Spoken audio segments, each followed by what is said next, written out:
स्वामी समर्थांचे दिव्य रूप व स्वभाव कसा होता? चला जाणून घेऊ. श्रींचे कर्ण मंगलमूर्तींप्रमाणे मोठे असून त्यांची नाजूक पाळी श्रींच्या प्रत्येक हालचालींबरोबर मागेपुढे हलत असत. हसताना पोट धरून हसण्याची सवय असून बोलणे अल्पसे. बोलणे बहुधा मराठी किंवा हिंदीतून होई.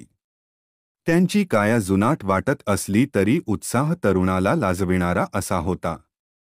त्यांचे एकंदर शरीर गुलाबपुष्पाप्रमाणे सुकोमल असून त्यांच्या पायास हात लावल्यावर असे वाटे की यांच्या पावलास हाडे मुळीच नसावीत. त्यांच्या कपाळी चंदनाचा भव्य टिळा, गळ्यात तुळशी वा रुद्राक्ष यांच्या माळा असत. त्यांचे सेवेकरी त्यांना कौपीन नेसवीत. डोक्यावर जरीची कानटोपी घालीत आणि अंगावर शाल पांघरीत, परंतु कोणत्या क्षणी स्वामी महाराज या सर्व वस्तू फेकून देऊन दिगंबर बनतील याचा नेम नसे. असा हा अवधूत श्रीसमर्थांच्या रूपात जणू पुन्हा एकदा भूतलावर प्रकटला होता की काय कुणास ठाऊक. म्हणा श्री स्वामी समर्थ.